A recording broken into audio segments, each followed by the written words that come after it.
오늘은 주님이 주신 은혜, 온전함에 대해서 우리 함께 묵상하겠습니다. 온전함, 주님이 주신 은혜 중에 온전함이 있습니다. 유대인들은 또 이방 종교들은 동물을 희생 제물로 삼아서 하나님께 또 자기 신한테 이렇게 제사를 드리는 그런 방식들을 이제 해왔어요. 자, 그러나 그리스도인들은 이제 그럴 필요가 없어졌습니다. 왜냐하면 예수님께서 바꿔놓으셨기 때문입니다. 10절에 보니까 예수 그리스도의 몸을 단번에 들이심으로 말미암아 우리가 거룩함을 얻었노라. 예수님께서 자기의 몸을 영원한 희생 제물로 삼으셨어요.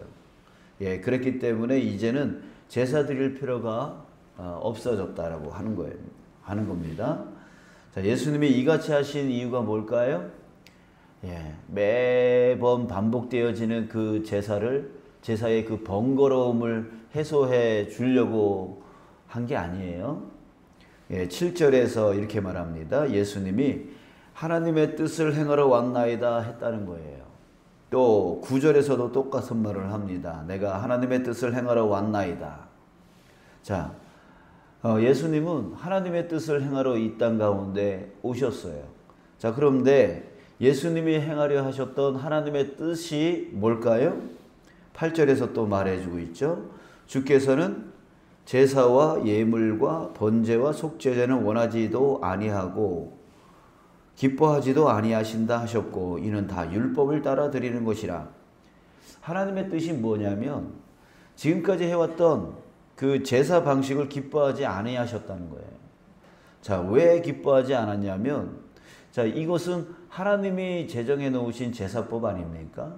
근데 하나님이 받기를 기뻐하지 않으셨어요. 자, 왜냐면 여러분, 우리가 뭐든지 간에 따라가려면 뭐든지 간에 이렇게 행하려면 우리가 알아야 될 게 뭐냐면 의도예요, 의도.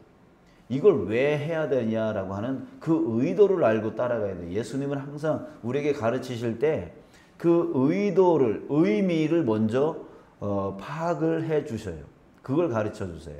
그리고 그거에 따라서 응용해서 따라갈 수 있도록 이제 하는 건데, 이 바리새인들과 서기관들은 자꾸 문자적으로만 따라가려고 하는 거예요. 문자 그대로 따라가려고. 그러니까 형식만 남아있고 그 안에 있는 의도와 의미, 하나님의 의도와 의미는 다 사라져버리는 거죠. 자, 그러니까 여러분, 하나님께서 제사법을 만들어 놓으신 이유가 뭘까요? 이유가 뭐예요? 자, 이겁니다. 아담과 하와가 죄를 지었어요. 그 죄로 인해서 하나님과 어떻게 됐어요? 단절되어져 버렸단 말이에요. 하나님과의 관계가 끊어져 버렸어요. 이거를 다시금 연결시켜 주기 위해서 이 회개의 제사법, 그러니까 희생 제물을 드려서 자신의 죄를 씻음을 통해서 하나님과 다시 관계를 이제 맺게 되어지는, 그 목적으로 제사법을 만들어 주신 거란 말이죠. 자, 그런데 이게 결국은 인간의 죄를 씻고 하나님과 화목하게 하기 위해서 이제 제사법을 만들었다는 거죠. 이게 바로 하나님의 뜻인데, 근데 이 뜻대로 되어지지 않은 거예요. 11절에 보십시오. 제사장마다 매일 서서 섬기며 자주 같은 제사를 드리되, 자, 드렸지만 어떻게 됐어요? 이 제사는 언제나 죄를 없게 하지 못하거니와. 죄를 없게 해야 되는데 없게 하지 못했대요. 이게 반복해서 희생 제물을 드려서 제사를 드리지만 죄의 문제가 해결되지 않았다는 거죠. 자, 첫 번째 이유가 뭐냐면 사람의 노력으로는 죄의 문제를 해결할 수 없었기 때문입니다. 두 번째 이유는 사람의 죄가 끊이지 않았다는 거죠. 오히려 반복되는 그 제사 안에서 더 그 제사 안에서 또 죄를 지어버리는 게 또 사람들이었어요. 그러니까 오직 하나님과의 화목을 위한 제사여야 되는데 점점 이 제사가 형식화되어지고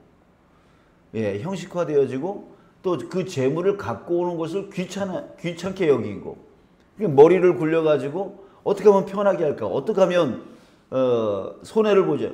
이 가축을 데리고 와야 되잖아요. 데리고 오면 흠없는 걸 갖고 와야 되는데, 제일 실한 걸 갖고 와야 되는데 아깝잖아요. 그러다 보니까 뭐 눈먼 거, 쩔룩거리는 거, 이런 거, 쓸모없는 것들, 이런 것들 어차피 죽일 건데 뭐, 어차피 뭐 희생시킬 건데 뭐 하면서 그런 걸 갖고 와가지고, 자, 이런 식으로 점점 형식화되어져 가고 또 변질되어져서 제사가 변질되어져 버린다는 거죠. 그리고 또 하나님과의 화목을 위한 제사라 그랬잖아요. 근데 이 제사가 자신의 복을 받기 위한 제사가 되어져 버리는 거예요.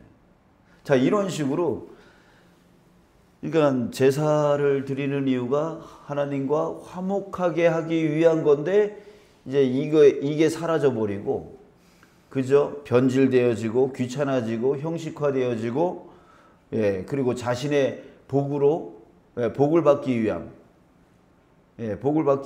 제사로 이제 그 안에서 또 다른 죄악을 저지르더라는 거죠. 그래서 사람의 노력으로는 죄를 씻을 수도 없고, 또 오히려 죄를 더 많이 짓는 것이 바로 인간이다, 사람이다 라고 하기 때문에 이게 죄의 문제가 해결되지 않았던 겁니다. 자, 그래서 말라기서에 보면 하나님이 뭐라 그래요?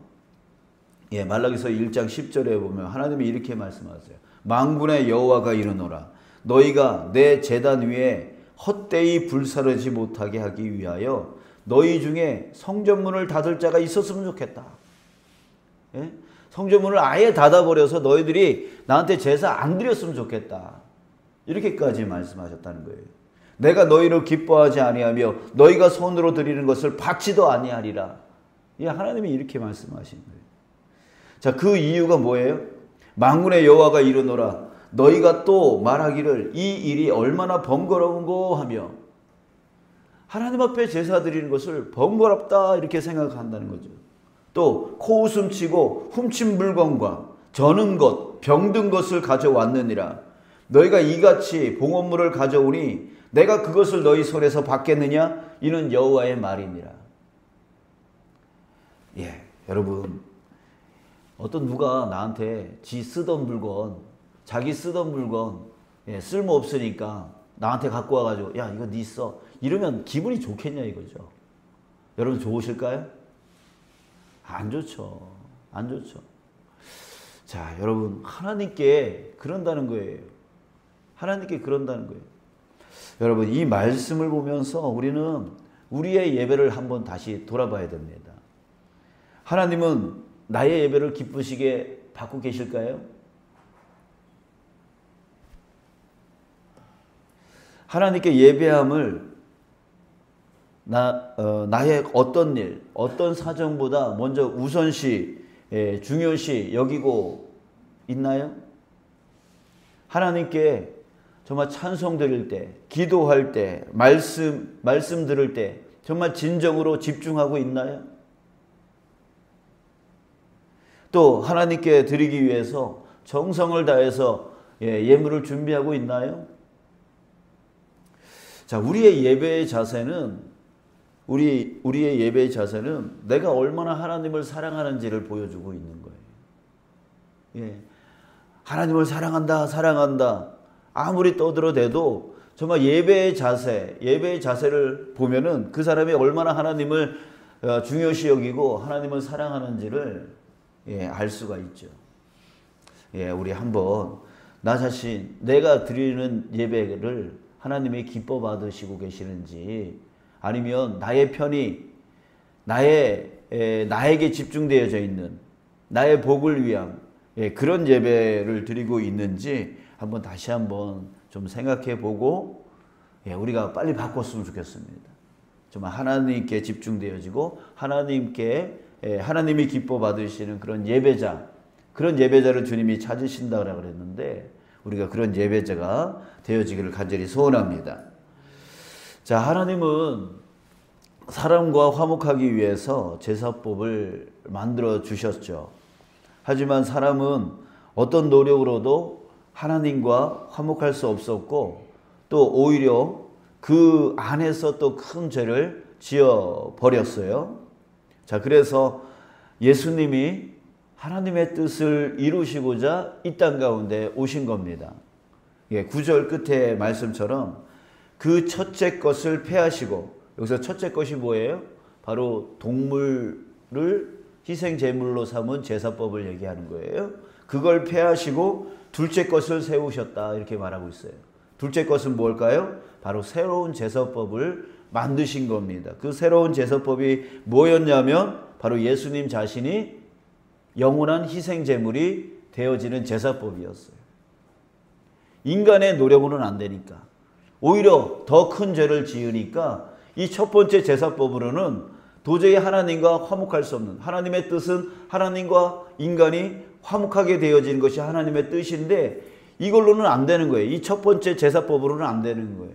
그래서 예수님이 오셔서 두 번째 제사법을 만드셨는데 그 제사법이 뭐냐면 바로 자신을 희생제물로 삼으신, 영원한 희생제물로 삼으신 그 한 번의 제사였던 것이죠. 자, 14절, 그가 거룩하게 된 자들을 한 번의 제사로 영원히 온전하게 하셨느니라. 자, 이것을 이루신 거예요, 예수님이. 그래서 우리는 하나님이 이루신 예수님이 이루신 한 번의 제사로 영원히 뭐가 됐어요? 어떻게 됐어요? 온전하게 된 거죠. 영원히 온전하게 된 거예요. 자, 그러면 영원히 온전하게 됐다, 이 말은 무슨 뜻입니까? 자, 온전은 완전이란 뜻이에요. 자, 완전하다, 이거를 우리가 히브리어 잘 알고 있죠? 샬롬이라고 그랬어요. 그죠? 샬롬이 완전하다의 뜻이라고 그랬어요. 그러니까 하나님과 완전한 화목이 이루어질 때를 샬롬이라고 하는데 이게 바로 완전이에요. 예, 완전이에요. 그러니까 샬롬은 또 평안이죠. 그러니까 평안은 언제 오는 겁니까? 하나님과 완전한 화목을 이루는 상태. 화목을 이루는 상태. 이게 바로 평안이에요. 예, 하나님과 내가 하나 되어질 때에, 그 하나 되어질 때에 모든 두려움이 다 떠나가고 진정한 평안이 생기는 거죠. 이게 바로 온전이라고 하는 뜻이란 말이죠. 근데 이것을 언제까지요? 영원히 온전한, 이거 누르는 게, 이게 바로 천국이란 말이에요. 예수님 때문에 우리는 이 영원히 온전하게 된 존재가 되어진 것이죠. 지금 저와 여러분들이 바로 그 영원히 온전하게 된 존재가 되어진 것입니다. 자, 그런데 예수님을 믿음으로 영원히 온전하게 됐음에도 불구하고 의심하는 사람들이 있어요. 왜 의심합니까? 이러는 거예요.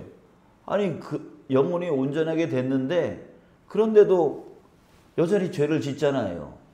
이제 죄를 계속 짓는 것에 대해서 온전해지지 않았다라고 의심하는 거죠. 자, 한번 생각해 보세요.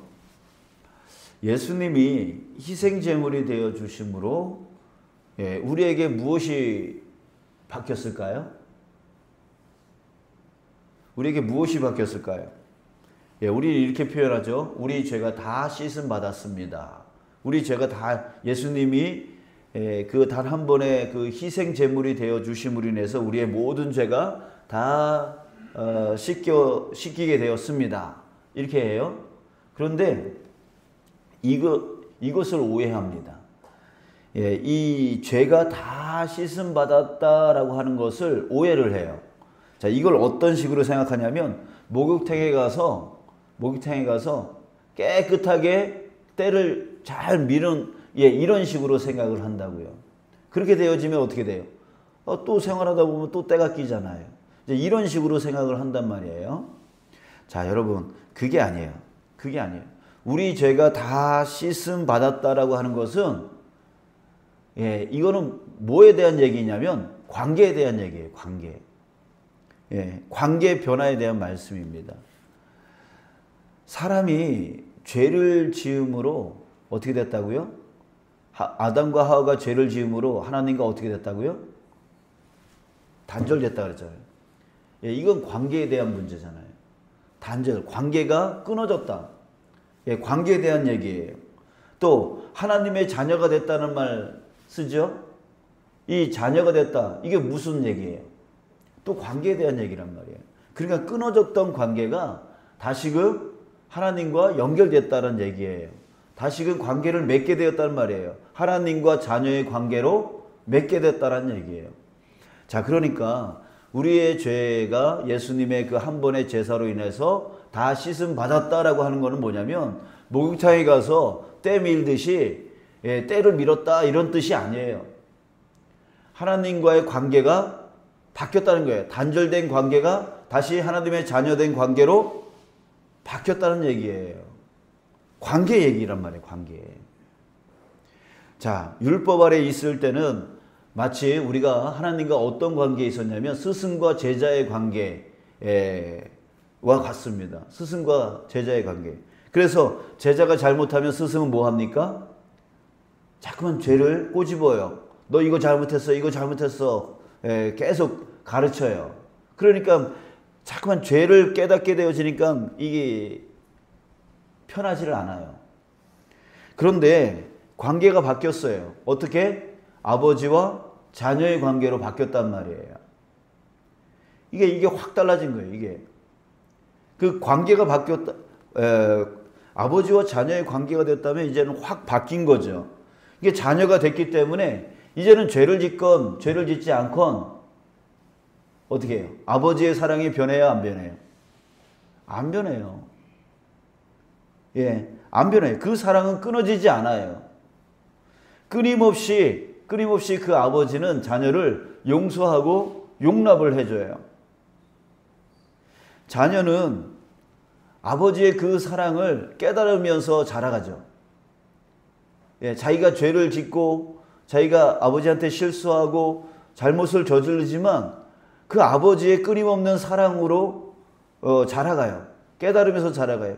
저도 엄마 뱃속에서 태어나가지고 자라오면서 점점 어머니의 사랑을 깨달으면서 지금까지 자라와요. 그런 것처럼 여러분 우리가 자녀로서 살면서 실수하고 잘못을 저질러요. 그런데 아버지는 끊임없이 사랑한다고요. 그 사랑을 하나하나 깨달으면서 점점 자라가는 거예요. 성장하는 거예요. 그런 관계가 되어진 거라고요. 그러니까 이제는 실수해도 괜찮고 죄를 지어도 괜찮아요. 근데 아버지와 자녀의 관계는 끊어지지 않는 거니까. 그러면서 아버지의 사랑은 끊임없이 끊어지지 않아요. 죄를 짓는다고 해서 멈추지 않아요. 이런 관계가 되어진 거죠. 단 죄를 짓고 또 실수하고 이런 것들은 그 관계가 불편해질 수 있으니까 또 주님 앞에 나가서 회개함으로 씻는 거예요. 회개하는 거예요. 아버지 죄송합니다. 내가 이런 실수를 했네요. 저런 잘못을 했네요. 이러면 되는 거예요. 이러면 아버지는 기뻐하죠. 그런 관계가 되어진 거예요. 그러니까 예수님이 단 한 번의 그 영원한 제물이 되어 주신 거는 관계를 바꿔주신 거예요. 관계를. 이전에 스승과 제자 계속 율법적으로 뭐 잘못하면 율법적으로 자꾸만 찌르고 잘못했다 그러고 막 이렇게 정죄하고 막 이랬던 그런 삶이었는데 이제는 아버지와 자녀의 관계가 되어져서 이제는 그 사랑은 영원히 끊어지지 않아요. 영원히 끊어지지 않아요. 자, 여러분, 이 은혜를요, 예수님의 그 단 한 번의 제사로 우리는 받은 것이에요. 지금 여러분들을 향한 하나님의 사랑이요, 결코 끊어지지 않는 그 은혜 가운데 지금 저와 여러분들이 살아가고 있다라고 하는 것을 사랑하는 여러분 꼭 기억하시길 주님의 이름으로 축복합니다. 두려워하지 마십시오. 걱정하지 마십시오. 내가 이 실수를 하고 이 잘못을 한 것으로 인해서 아버지께서 나를 내치고 버리지 않습니다. 여러분들이 자식들이 아무리 잘못해도 그럼에도 불구하고 내 자식인 것처럼 여러분 하나님은 더 큰 사랑으로 우리와 함께하고 계세요. 우리는 그런 은혜를 받은 존재가 되어진 것입니다. 여러분 그 은혜 가운데 살아가는 저와 여러분들 되어지길 주님의 이름으로 축복합니다. 예수님께서는 이 은혜를 우리에게 주시기 위해서 십자가에 자신의 생명까지 아끼지 아니하시며 죽어주셨어요. 그런데 우리는 자꾸만 그 예수님의 그 큰 은혜를 자꾸만 오해를 하고 자꾸만 율법적으로 다시 돌아가려고 해요. 율법적으로 돌아가려고 해요. 그러면서 또 다른 사람들을 막 정죄하고 그런 삶을 살려고 해요. 아니라고요. 지금 예수님께서 우리를 위해서 해놓으신 이 은혜가 얼마나 큰 것인지 여러분 깨달으시고 그 은혜를 누리며 살아가는 저와 여러분 우리 나머지의 삶이 되어지기를 주님의 이름으로 축복합니다.